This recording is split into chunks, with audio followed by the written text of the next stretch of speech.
আদিত্য ধর পরিচালিত এবং রণবীর সিং অভিনীত ধুরন্ধর দ্য রিভেঞ্জ অর্থাৎ ধুরন্ধর 2 19 মার্চ 2026 সালে মুক্তি পায়। এটি মূলত একটি অ্যাকশন স্পাই থ্রিলার সিনেমা হিসেবে পরিচিত। এর আগে 5ই ডিসেম্বর 2025 সালে ধুরন্ধর 1 মুক্তি পেয়েছিল।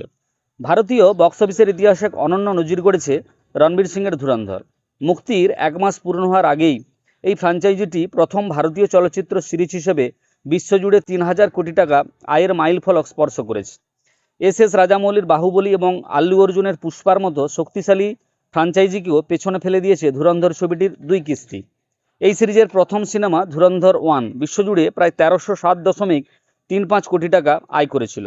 বর্তমানে রিলিজ হওয়া দ্বিতীয় সিনেমা ধুরন্ধর দ্য রিভেঞ্জ এর আয় দাঁড়িয়েছে প্রায় 1712 কোটি টাকা, অর্থাৎ দুটি ছবি মিলিয়ে মোট আয় 3019.35 কোটি টাকা, যেখানে বাহুবলীর মোট আয় ছিল 2438 কোটি এবং পুষ্পার আয় ছিল 2092.2 কোটি টাকা। এই মাইলফলক কেবল সংখ্যার বিচারেই নয়, বরং বিশ্বমঞ্চে ভারতীয় চলচ্চিত্র সিরিজের সক্ষমতার এক নতুন বার্তা দিচ্ছে। গত 19 মার্চ এই ছবিটি প্রেক্ষাগৃহে আসার পর প্রথম সপ্তাহেই দেশীয় বক্স অফিসে 674.17 কোটি টাকা আয় করে, যদিও দ্বিতীয় ও তৃতীয় সপ্তাহে আয়ের গতি কিছুটা মন্থর হয়ে গিয়েছিল। পাশাপাশি আন্তর্জাতিক বাজারে 416.25 কোটি টাকা আয় করেছে ধুরন্ধর ছবিটি। এখানে বিশেষভাবে উল্লেখযোগ্য যে চীন ও মধ্যপ্রাচ্যের দেশগুলোর কোনো অবদান ছাড়াই এই রেকর্ড গড়েছে সিনেমাটি।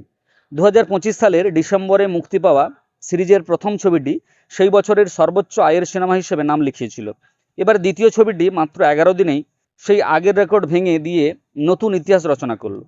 রণবীর সিং ছাড়াও এই অ্যাকশন থ্রিলার মুভিতে অর্জুন রামপাল, আর মাধবন এবং সঞ্জয় দত্তের মতো তারকাদের উপস্থিতি দর্শকদের প্রেক্ষাগৃহে টানতে বড় ভূমিকা রেখেছে। আশা করি ভিডিওটি আপনাদের ভালো লেগেছে। এই ধরনের নিত্য নতুন তথ্য সমৃদ্ধ ভিডিও পেতে অবশ্যই আমার চ্যানেলটিকে সাবস্ক্রাইব করুন এবং পাশের অল নোটিফিকেশনটি অন করে দিন, কেননা যখনই আমি ভিডিও আপলোড করব আপনাদের কাছে নোটিফিকেশান চলে যাবে।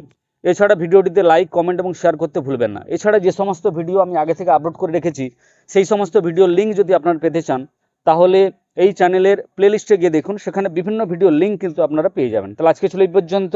নমস্কার।